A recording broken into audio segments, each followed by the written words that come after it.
Yeah, Kevin Hayes, ladies and gentlemen, my guest today. Hi, Kevin. Great to see you, Cathy. That was really Great to meet you. beautiful, very beautiful. I just, you know, when I hear you're playing, I can't help just think, how can you like not love this? It's really great. You, that was really beautiful. Thank you. So, um, part of the reason I invited Kevin on this week, let me just start off by saying this, and I'll put this in the comments too, is that this Thursday, February 8th, February 8th, Thursday, Kevin is actually appearing at Sam First near the I'm airport. And at Sam First, da da da da. Do you have a band?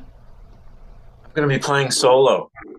Okay. Uh, Yeah, okay. Not that we have a lack of players here. We have tons of great I players. know you have great musicians there. Yeah. Yeah. Do you come through LA? I mean, I haven't noticed your hmm name before I'm here. trying to remember the last time I was actually at Sampras. I think it was last fall. I was making a West Coast run with my trio, um, and we played I think 2 nights at Sam First. It was sometime around October. I don't Yeah. remember the exact dates in the fall, but I get out there, at least Once a once year. a year, probably something like that. Yeah. Yeah. Well, I'm excited. I'm excited to come hear you. And um,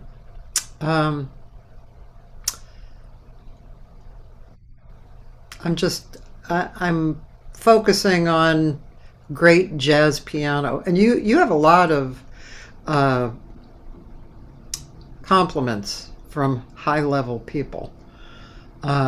And I guess what I'd like to kind of get a feel of is kind of an overall. Kevin's only going to be here for an hour, so I'm kind of diving in here. But I want to know an overall nutshell of your career, and Sure. maybe in the last, you know, 15, 20 years first. We can talk about youth and all that kind of stuff, but I'd Yeah. like to know what's been building you up to this point. Well, yeah, I guess so. I grew up in Connecticut, just about an hour from the city, from New York City. And so I was able to um, kind of have access to, well, New York and all these great musicians. And so I would go in and, my parents were jazz fans, and so we would, go in and hear Oscar Peterson at the Blue Note, or and I had friends who were a little bit older than I, who we would drive in and go to Bradley's and the Village Vanguard, and so what we're talking about, when I was in my teens at that point. So I mean, I took piano lessons obviously when I was young, and but in terms of when I really started getting into jazz, maybe around 14 or something like that. Um, so it was great to have access to that level of, all the great musicians who were there. I mean, in New York. And so then I started meeting some musicians there, and started playing some sessions, and I was studying in the city, I was studying with a jazz pianist by the name of Jack Riley, and actually the pianist Bill Charlap and I were both studying with Jack at the same time. And I had a teacher before that in Westchester, near where I lived, by the name of Lou Stein, who was an old swing player and teacher. And so it kind of began that way, and having a chance to hear firsthand some of these great musicians that I was already starting to check out on record. And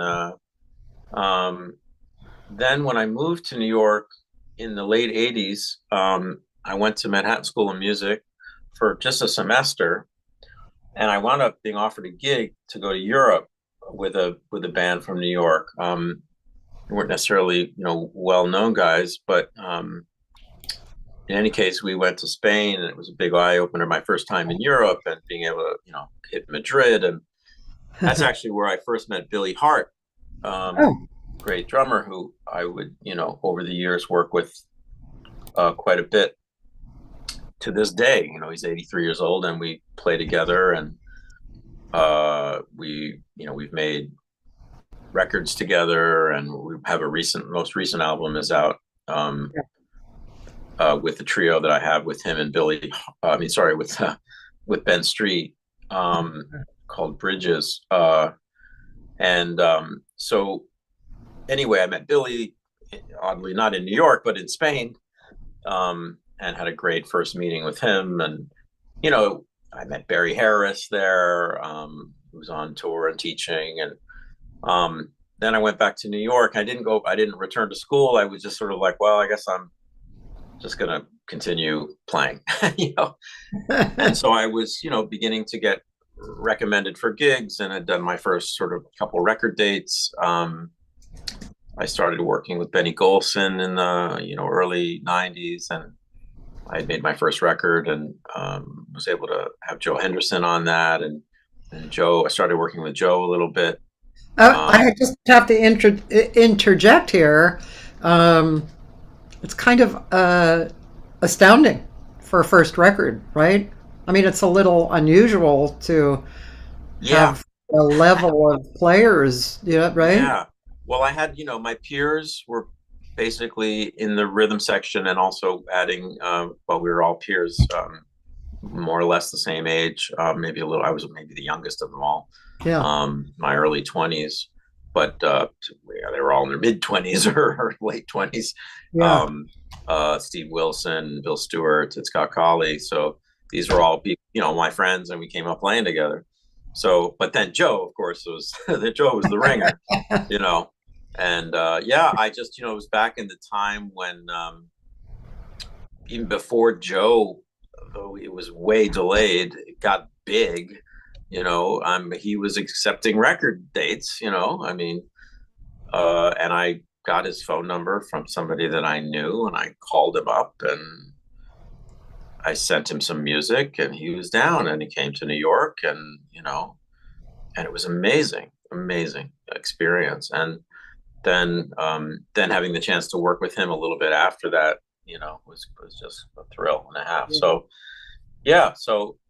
having had, again, now being in New York, and you start to meet and play with different musicians. Of course, my peers, people I grew up with, Josh Redman and Kurt Rosenwinkel and Seamus Blake and Bill, who I mentioned, Bill Stewart, Jeff Ballard. These were all my, we were buds. So Scott Colley, of course. And so anyway, this was my generation of guys. And but I was often playing with older musicians, as we all were, like Bill was playing with James Moody, and Scott was playing with Carmen McRae, and I was playing, on and off with different people too, with Benny Golson and Roy Haynes, and the New York kind of guy, like it was pinching myself that this is really happening, Yeah. And started getting offered some other recording dates with other musicians on my own records. And around 1993, I think it was, I signed with Blue Note Records, and I did 3 records for them back then. So it was a very, very exciting high times, and just being able to work with the people that I what I was listening to and were my heroes growing up, Yeah. and Yeah. John Scofield and um, you know, Al Foster, people like that. So, these people who work with Miles Davis, or work with Charlie Parker. I mean, this is crazy. Yeah. So to be able to have that direct contact and experience, obviously, with, people, and Sonny Rollins, it's like I spent, I don't know, a year and a half with Sonny. Uh-huh. Back in the mid '90s, and I mean, this is like heavy duty, So I was, very, very thrilled, and I loved the music, of course, and so yeah, that's the short version of, I guess. Yeah. How it came to be.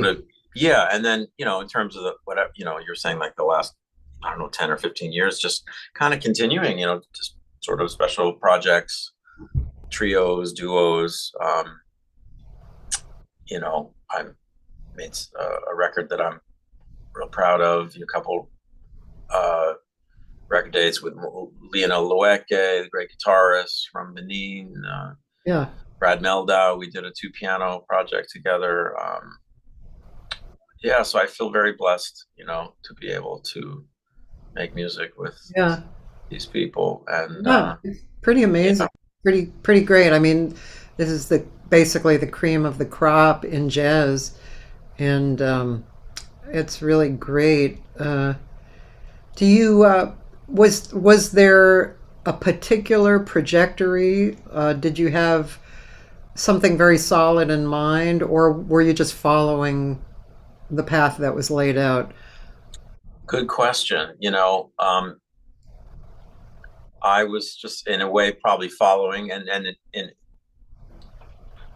in some ways, in terms of the things that I was sort of doing as a leader, I think it took a while. Maybe I'm still in process. Sort of taking having in a way even more confidence in my own music. That okay, wait, I'm doing stuff, and meaning not necessarily just being a sideman, there's absolutely no shame in that, Yeah. and I continue to do that. I love, playing. Yeah. But yeah, I was, pretty much, I mean, I had certain things. If I would initiate a project, or, certainly that required, me, like, okay, well, this is maybe outside of the box a little bit, maybe doing the duo with Brad, or, Larry Goldings and I have done stuff together. We were on Bill Stewart had a record where we did a couple records with Bill, organ and piano, and just like cool projects where a little outside the box. And I'm just trying to continue doing that. And interesting talking about sort of the past. I mean, it was 30 years ago in January that I made my first Blue Note record. It was a record called Seventh Sense. You might be able to purchase it on eBay for about that much. But Sense, the record was called Seven Sense. And so I'm doing a little bit of a reunion with that band, with my old bud, Seamus Blake and Steve Nelson. I love Seamus Blake. Yeah. And Doug Weiss and Brian Blade, so we're doing a couple dates in New York. Oh, wow. Was that the original band? That's the original band, yeah. Wow. So we're doing that. That's funny because I'm also actually playing. I set up a gig from a project that I did 20 years ago, just because I wanted to revisit it. It's definitely not the same musicians, but I wanted to revisit that music. And that's another thing. How do you feel? I mean, do you feel like I do? It's like some of the music that you've especially recorded a long time ago. You build up to the recording, you work, you do it, you might do a tour with it, and then hardly ever bring the songs back, right? It's true. I mean, I haven't played that music since we did it. I mean, I might have played some of the tunes, but like my own, maybe played some of the standards. But yeah, it was just, we did a couple gigs before the recording. We never really did a tour. We had maybe a couple of gigs, and that was it. It wasn't really a touring band. Yeah. I wish it had been, but so I'm trying to. So this is probably more gigs that this in the fall than we had originally, But so, but I think it'll be cool to revisit the music, and also I'm planning on writing some new stuff too. Yeah. But that's the band, and we do plan to play some of that material from it. It'll be interesting to see how it feels. Yeah, with, yeah. 30 years behind it. Plus lately I've like in the last 6 months, I've been trying to take a song from a past record and put it up on Facebook. It's like, sure. Hey, guess what? I did this song a long time ago with a really good player here. Check it out, because people basically forget. It's all really about the moment, right? I mean, we're in the moment. And even though we're looking back 30 years ago, you did a great project, you want to bring it back, it's still about being here now. That's right. Nice memories, but okay, now what? Exactly. Yeah, what are we going to bring to this now? Exactly. Yeah. It'll be really interesting. I'm really curious what it'll feel like. Yeah. When are you going to do that? Remember when are we doing that? Yeah. We have 2 dates in New York at Jazz at Lincoln Center at Dizzy's on September 11 and 12. And then we're hopefully going to have a couple of gigs on either side of that. We're working on like Boston and Philadelphia. Yeah. But basically, I got 4 days with those guys. Fantastic. Oh my God. It's going to be great. And you're going to Hawaii after you go to LA. What are you doing in Hawaii? I'm playing with a wonderful violinist by the name of Meg Okura, and she's a jazz violinist, but she can kind of play anything. And so we're doing. She got a grant, a Jazz Rhodes grant, and so we're doing. We're heading to. Yeah, we're doing some gigs in Maui and then Cleveland on the way back. Oh, so cool. Interestingly, like right where my parents are from, Ohio. My father grew up in Shaker Heights, which is basically we're gonna be near there, and she's staying in Shaker Heights. So it'll bring back a lot of memories visiting. That's an interesting grant tour. I was trying to get it together for my Nonette, but just the thought of doing a Nonette, Wow. putting all of that into the grant was so overwhelming that I actually stopped looking at it. But a duo is fantastic. Yeah, and compact. even a small group might be good too. Seems like it's working. Yeah. That's great. My friend Barbara Bryden is on here, and she thinks that she saw you at the old Catalina's as a young man. That's quite possible. Yeah. I mean, I was there actually. I think I did a week with Joe there. Oh. Henderson. Yeah. I remember we were staying I remember the hotel up the road. I don't know if it's still there. What was it called? Like a little kind of motel, funny thing. Funny place, Hollywood. But the old Catalina's. I like the old Catalina's. Me too. God, I loved that place. I saw Wesley Fort there and a whole bunch of people. Sure. Carmen Prey, and actually I saw one of my favorite concerts with this thing. I'm just going to tell you this quick story. Seamus and John Scofield were playing, and they did something that blew my mind apart. They got up there and they started playing. They started soloing together, and they were both standing, forward. I don't know if they did. I'm sure this was a thing, but I never had seen this before. So they were both playing, and they started slowly facing out like this together. Oh, cool. My brain exploded. I was, between the music and that motion, it was unbelievable. Nice. Yeah. I don't know when that was. I might have been there because Oh, there was a band with Sco and Seamus and myself, Larry Grenadier and Bill Stewart. It was this record that he had done called oh, Quiet. We weren't on the record. I think Bill was on the record, but it was like Steve Swallow yeah, and Wayne played on the record, and oh, he had horns, so it was like his sort of acoustic record. yeah, And then we toured on that. I don't remember if we played Catalina's. That would have been again in the mid '90s. So that was a long time ago. yeah, yeah. Yeah, That 30 was years. probably around the time, and I honestly don't remember the rest of the band because Yeah, I think that that was image probably for it. me was Yeah, so that was strong. probably that band. Yeah, Yeah, incredible. yeah. So, let's see. I'm guessing that you've composed for years and years and years. You have a ton of Hmm. compositions, right? Yeah, yeah. I've written. Um, Yeah. do you have, just curious, like for instance, there's a great pianist here, Otmaro Ruiz, who's just he's brilliant. He's a genius. Mm-hmm. He has this song that is one of my favorite songs, so favorite that I actually wrote lyrics to it and recorded it on my Nonet project. Wow. And but every time I see him, he plays it, and it's not because I'm in the audience. He loves the song, and it's a gorgeous song. What's it Um, called? let's see. Let's see. Well, the Nonet is called something. Because since I wrote lyrics, it's called something else. Ah, I'll yeah, I'll think about it and I'll tell you. yeah.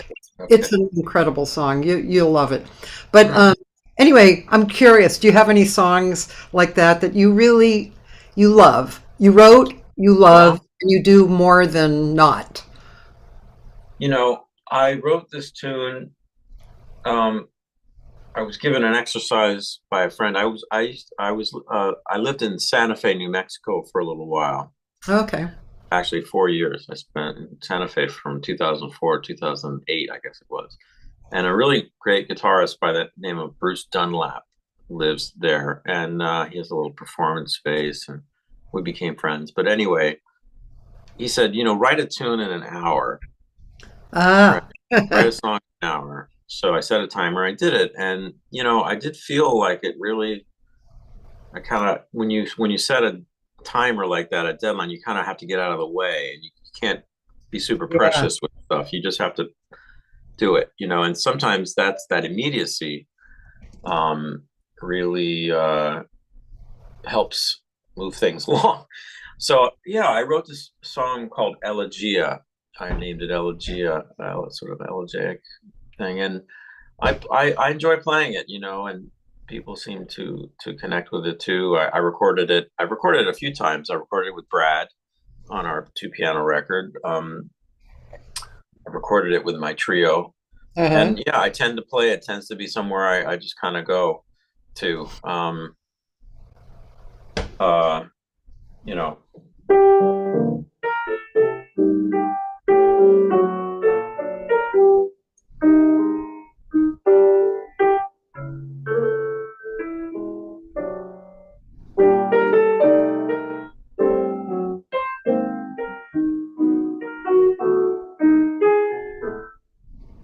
goes on from there. I don't know if you Oh, can hear. that I don't know looks. if you can hear that. I heard it, and that's especially where you stopped, right? You were going somewhere else. That was beautiful. Yeah. Then it has a bridge.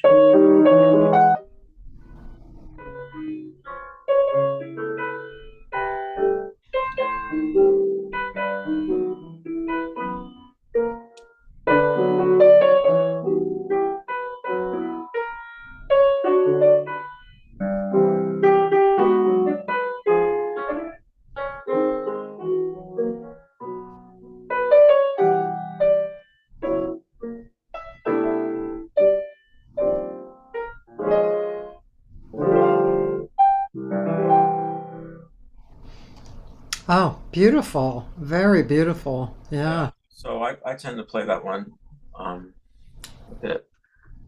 Yeah. Gorgeous. Um, in the way that it changes harmonically. Mm. Yeah, I've been going over a song by Ginga. Um, Oh yeah, Ginga. It's one of my yeah. favorites. I went to Brazil camp last year in California, and Oh his class, you just hang out.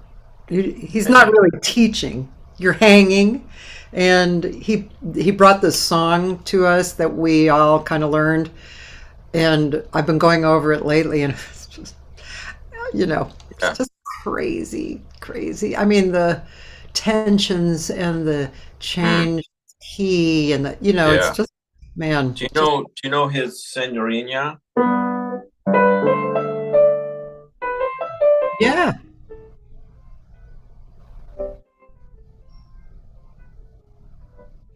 Oh, you're kind of fading out now. The Senorina. Da da dee da da da da da da da dee da dee da da da da dee da da da da da dee da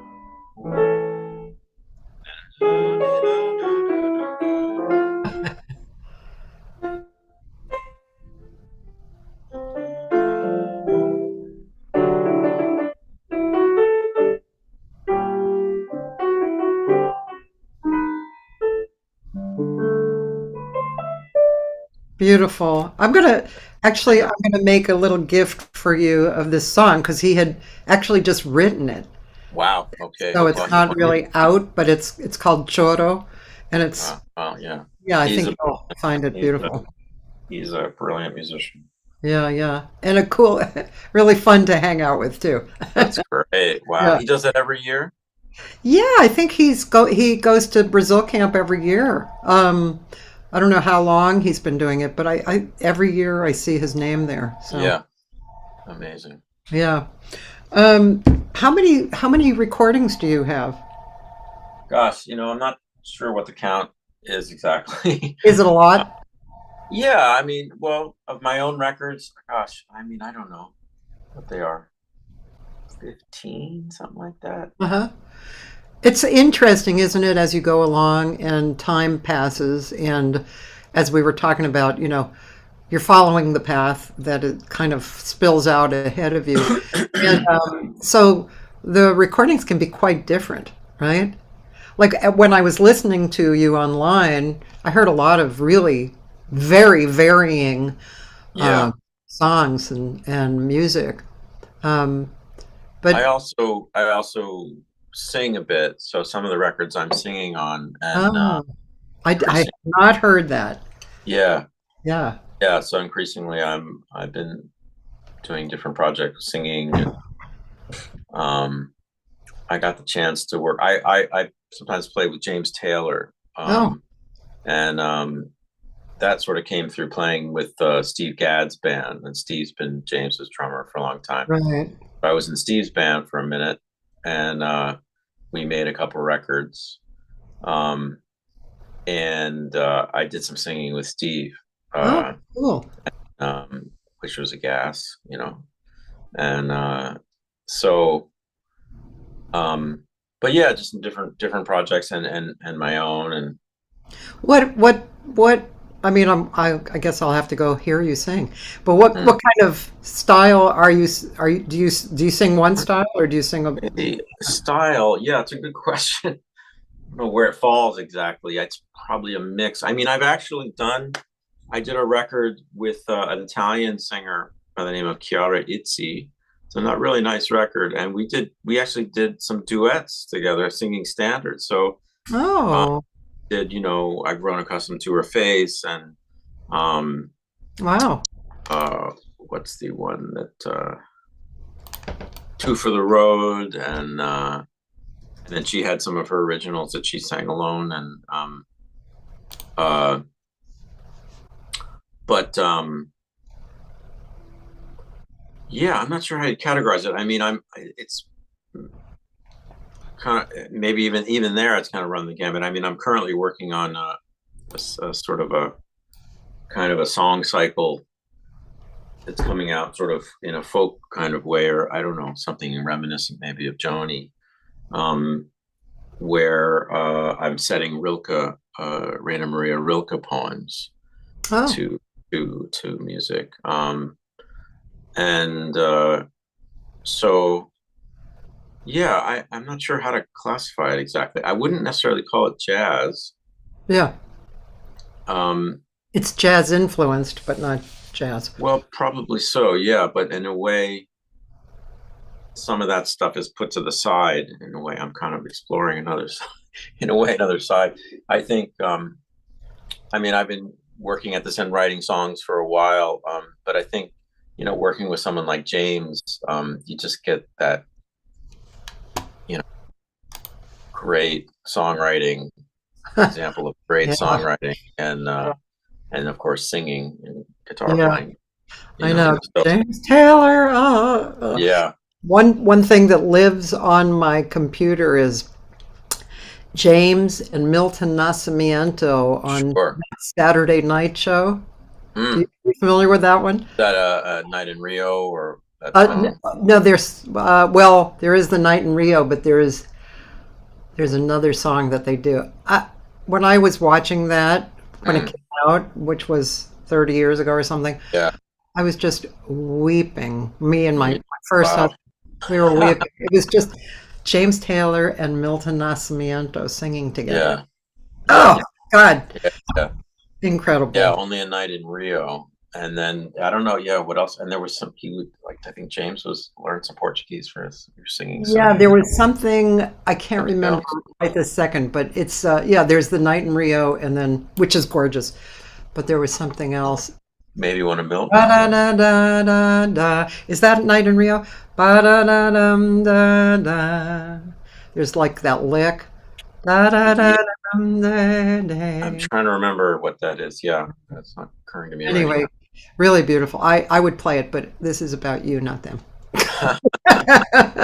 But but yeah, it's I know it's interesting because I've written, I don't know, about 60 songs, and I find that writing comes in, it's like a painter, it comes in series.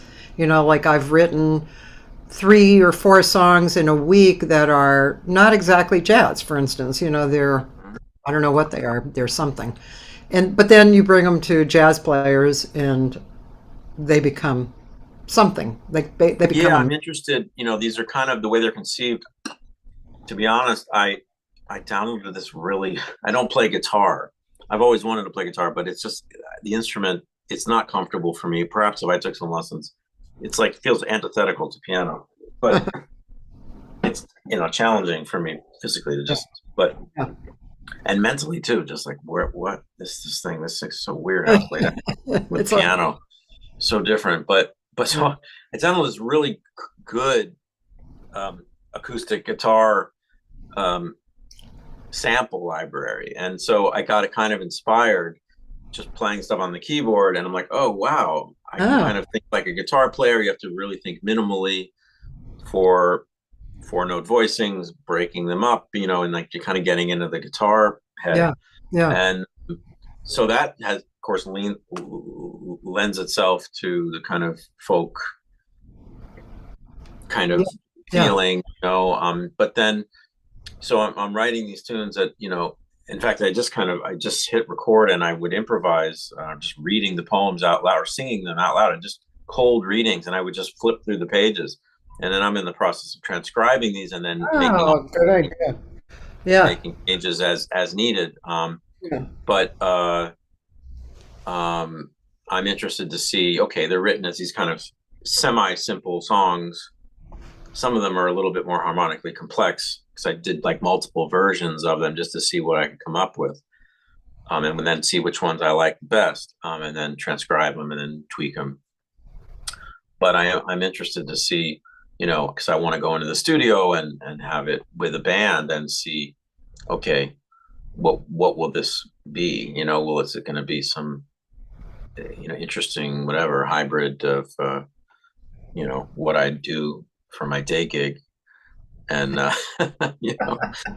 singer-songwriter stuff, It's But I pretty was cool. really inspired by people like Brian Blade, who did a completely different record. He played guitar. I mean, maybe he played drums on some of it.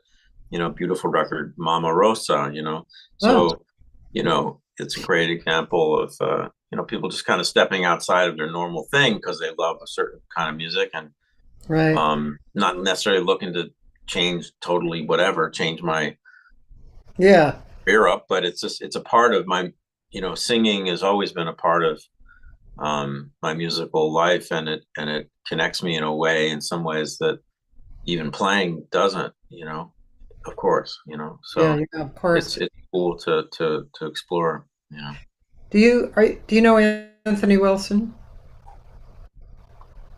Harry, yeah, I don't really know Anthony. Yeah, I mean, I, of course, know. Oh, Anthony is one of my all-time favorite guitar players. Mm-hmm. Um, he's he has it all. Yeah, He's incredible. right. And then a few years back, actually more than a few years, maybe 10 years or maybe more, he started down this singer-songwriter path Hmm. and kind of pulling almost from like an authentic old blues kind of background, Yeah. and his dad's family, were from maybe Memphis or somewhere. I can't remember exactly, somewhere in that part of the country. Anyway, he is, and he started singing, and Right. it's great Wow. stuff. Songs are great. Mm, His lyrics are really mm. unique and thoughtful, and his singing is very organic and tied in. Wow. It's really, I gotta check it out. I haven't heard his singing. yeah, That's it's amazing. really nice. Yeah, I really enjoy that a lot. Super. I haven't heard that Brian Blade thing. I'm going to check that Yeah, out. Mama Rosa, beautiful record. Yeah, yeah. Um, so let's see. You live in New York, but kind of outside the city. Do you go Correct. into the city a lot? I'm curious. Yeah, I work there pretty often. I was there this weekend. I had a solo show there, kind of getting ready for the LA show on Thursday, and uh, I was there. We were celebrating Al Foster's 81st birthday, so we did a 5 nights at the Smoke Jazz Club on the Upper West Side. Oh, Um, cool. so I don't go in, for recording sessions, and but I spent a lot of years in New York City, and I like nature and quiet, so I'm appreciating visiting, but Yeah. not living there, Um, for years. yeah, I went to when I played at the Deerhead. I stopped in to see Judy Silvano and Joe Lovano. Yeah. Wow, they have a nice home in Beautiful. a beautiful yard. I mean, just wow, incredible. Yeah, they got a beautiful spread. They're good friends, and Yeah, I've been playing a little bit more with Lovano too, which has been a joy. yeah. We're doing last year we did this. We're going to do it again, a monk birthday thing up at Smoke again uh in October. So we're Oh, just kind of putting the band together for that. And nice. he's one of my favorite musicians of all time, for sure. Totally. Yeah, he's really Um, special. I have a friend here, Taylor Hatch. He's a guitar player at North Texas, Hmm. and he has a lot of cool questions. This is a good question. Um, he has three questions, but I'll just go for the first one because it's interesting. Oops. All right. He says, sorry, let me just. Yeah, take your time. He says, there's a lot to the role of a chordal player in any type of setting. What was one epiphany you had as you were working on? I'm not sure if this is the right word, Taylor. Boarding, your comping, that gave Comping. you insight. I'm working on, I guess he used the word boarding, but I'm not sure if he meant that because I've never heard that in a musical term. But what was one epiphany you had as you were working on your comping that gave you Comping. insight? Yeah, I mean, it's really, it's gosh, it's a deep question because there's a lot that goes on there. Certainly early days listening to the great compers, like for me, I mean, basically, if you listen to anybody you play, any of the piano players play with Miles Davis, Yeah, Bill Evans, yeah. Bill Evans, um, Herbie. Herbie, Wynton Kelly, um, but yeah. So I would just listen, and I would listen to the different rhythmic patterns that they would come up with. One thing that became evident in the great compers was that they were melodic. You know, I'd be listening to Herbie, and I was like, wow, he's making melodies there. It's not like he's just playing chords. Like there's and tended to be the top note of the voicing. But so instead of playing, if you're playing a blues, and instead of just playing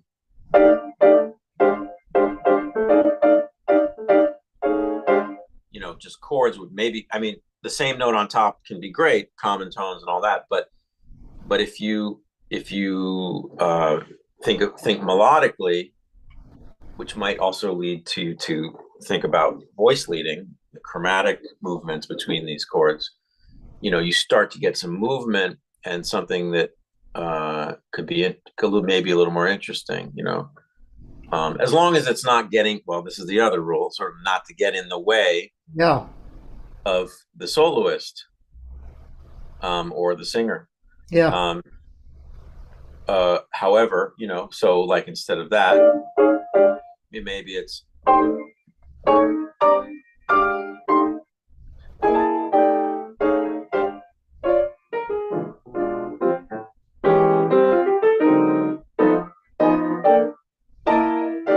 sort of like a big band would have their comping behind, the horns would comp behind the soloist, right? yeah, yeah, So that was one thing, melodic stuff. And as it was put to me by a great alto saxophonist when I was younger, and we were playing with Roy Haynes, he said, react, react. So respond, react, but there's a curious thing about comping. And I was talking to Scofield about this, about great guitar players. You can be a little too careful yeah, with your comping too, or feel like you're going to follow the soloist around. That's not maybe the most ideal way of going about it. So somebody kind of complimented me on my comping. At least I think it was a compliment, because they said it's like you're listening, but you're not listening. So to me, that made sense, because it felt like I'm not being so deferential that I'm abandoning my own thread. yeah, And I'm also hopefully contributing to the conversation rather than just being a background. I'm going to be a Jamie Abersol play along yeah, record, again, as long as your ideas and, they're not so pushy that you're yeah, forcing the soloist to kind of go your way, unless that's the conversation that's happening at the moment, like I play a fair amount with Chris Potter, over the years, and like he can hear anything. He'll know exactly what the chord structure is. So, he'll hear it, and he seems to be unbothered, I guess. I mean, he seemed to like my comping. So, yeah, but it's a taste issue, of course, there too. yeah, And then just in terms of texture and like leaving space, I mean, you really want to frame your thoughts well. It's like, if I don't hear something, I don't play it, yeah, and I try to have that, at least I try to have that be the norm, yeah. um Chick said that. Yeah. yeah, You don't hear it, don't play it. Yeah. seems to be a good way to go. It reminds me, some people have heard this before. I've talked about this little point of view that I I use for teaching, because singers can be very uneducated. So I tell them, okay, so here's you and here's the piano player, and you each have a well, let's say here's you and here's the piano player, and you each have an elastic band, and so one end you're holding, and one end is around the time and the song. And that's everybody, the drummer, everybody in the band is like that. They all have their own elastic band. And the one thing that remains constant is the song and the time and everything. But you can do anything you want, but it has to be connected. Because that's what I realized when I first heard Weather Report. I was like, I had grown up listening to regular, jazz. And then I heard Weather Report, and I was, again, my brain was like open. And that was how I can explain to singers, you're not alone, you're not being supported. It's like everybody's in it together, and you have to take responsibility and also have a unique voice. But because that's what you're talking about, it's like there's some kind of a beautiful balance that we can achieve by listening, responding, allowing what's in you to come out. It's a real head trip, isn't it? You gotta be in that space. Yeah, you're, especially I guess with a horn player as well, but particularly somehow with singers, I'm playing, I almost religiously will try to avoid their note. Of course, whatever they are singing, I try to, you're really confident. You're not repeating what they're doing, Yeah. And it might even mean that I'm staying out of their range as well, either above or below it. But certainly, and the thing about it as a chord player, and I guess another comping comment is, you have to know the melody. If you don't know the melody, you don't know what notes to support and avoid, because they're already dealing with it. Yeah. It goes without saying, if you're going to play a tune, you got to know the melody. But ideally, if you're sight reading something, whatever. But and the other thing about that is, I really prefer, if I'm being given some music to play with someone, that the chord changes aren't separated from the melody, because then I know what I'm basing. I know what I'm basing my solo on. Yeah. And I can keep track of the melody. There's a story of Stan Getz being at a record date, and someone handed him a bunch of chord changes, and he's like, "What am I supposed to do with this?" It's like, "Well, you're supposed to solo." Or it's like, "Oh, I need a melody. I got nothing to go on here. Like, this is just a set of chord changes. It's like, this is not right. Cool here. Like we're playing music. Yeah. I'm putting words in Stan's mouth. It might have been worse than that. I'm sure. I don't know. Yeah, but that's crazy, isn't it? And Taylor had another. He's got a bunch of questions, but this is kind of interesting. He said, "I'm finding for myself on the guitar, gravitating toward the kind of sustain that the piano has helped me a bunch to broaden my comping, sometimes in short intervals, or even just not always using a low bass note, depending on the ensemble situation." That's kind of interesting, right? Do you find the idea that you're sustaining, or do you use space more, or do you even think about that? Yeah, I'm always responding to the sound, really, and then when I'm playing in a group, whether it's my own group or others, I'm really just asking myself, what does the music call for? Yeah. What does it need? Yeah. And of course, there's ideas coming to mind, Um, but the focus is on that, like, does it need a rhythmic propulsion thing right now, or does it need, a long chord that gets held and fades naturally? Any number, is the texture need to change? Does it, like, am I using small intervals or larger intervals? Like they say about life and spice being the variety.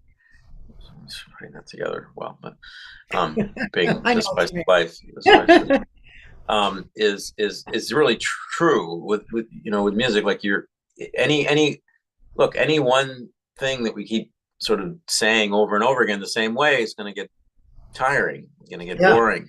And we yeah, don't want to tire out ourselves or the listener. We want to feel engaged. And so, you don't want to be completely schizoid with it, like a million ideas at once. It should have a kind of natural sense of natural musical progression, but I do find that, mixing rhythms, mixing intervals, mixing textures, colors, keeps things moving along, and trying to be as tasteful as possible, and just, like that whole thing of just trying to find the right yeah. thing. I just going back to the singer thing for a minute. I had the opportunity, I guess it was last year. I think it was late last, I don't know, it was the year before, getting my years mixed up. Did a project with Larry Klein, that's Leonard Cohen collection. Oh, I have that. Yeah. I So all these didn't great realize singers. that was you. Yeah, that's me on there, and Oh, all great singers, including James and uh, Luciana. Yeah, Luciana and Mavis Staples yeah, and Gregory Porter yeah. and Sarah McLaughlin and Mhm. Peter Gabriel's, like, crazy record, man. Really good. Yeah, Beautiful, beautiful stuff. But like, just those beautiful tunes, and to be able to try anyway, to listen and to accompany, and find the notes that are going to be supportive and not get in the way. yeah, Again, I don't want to be a chord robot, and that's yeah. not musical anyway, right? But I'm just trying to find the right complement. Keep using different comp words. Well, To yeah. I mean, I think that what you're speaking of, I've been singing since I was 5, and so and I especially love small groups, and I've done a lot of duo work, Mhm. uh, and it's really an art form, having for a pianist to accompany a singer, and you say accompany, I guess in a way it's just travel down the road together. I mean, you can put it that way, but all the things that you're saying, there's this such a balance. It has to do with personalities and musical tastes. Um, the Mhm. going forward together, and when you have, as a great piano player, when you have a great singer who is competent and they are themselves. Like, I saw Lisa Fisher the other night, and normally I see her with her band, which is awesome. It's almost a jazz band, but it's not really, but they're very jazz influenced, and it's incredible, the whole combination. But this time it was with a group from South Carolina called Ranky Tank, which it was pretty good. They had some really nice qualities, and the joining was interesting. But when she sang, it was so obvious that she's just such a great musician. She's so in control of what she wants to be without controlling, just, Right. I mean, it's just amazing. And Wow. that's a really beautiful thing to get together with a great pianist, because you each have your own beingness, but Hmm. you're joining, going together, like Cecile and s- Right. s- Sullivan. yeah. Oh my God, Yeah. Yeah. that's wow. Yeah. You Yeah. know, but it's a really interesting part of what we do. Yeah. Yeah. Yeah. It's a real conversation, and it's cool. Yeah. Well, I know you want to get on your way because you're getting ready to go. I'm planning on seeing you Thursday night, and Oh, lovely. Oh, I that's hope awesome. other people in Los Angeles are going to be going down to Sam First to see Kevin. He's doing a solo evening at Sam First on Thursday, Hmm. February 8th. Indeed. So thanks very much. I hope you have a great traveling, safe travels. Thank you. We'll see Yeah. you on the West Coast. All right. Yeah, thanks so much, Thank you. Kathy. It's great to meet you. Great to chat, and I appreciate you reaching out and us getting a chance to Thank talk. you. And Yeah, thanks for giving me your time. of course. See you Okay. soon.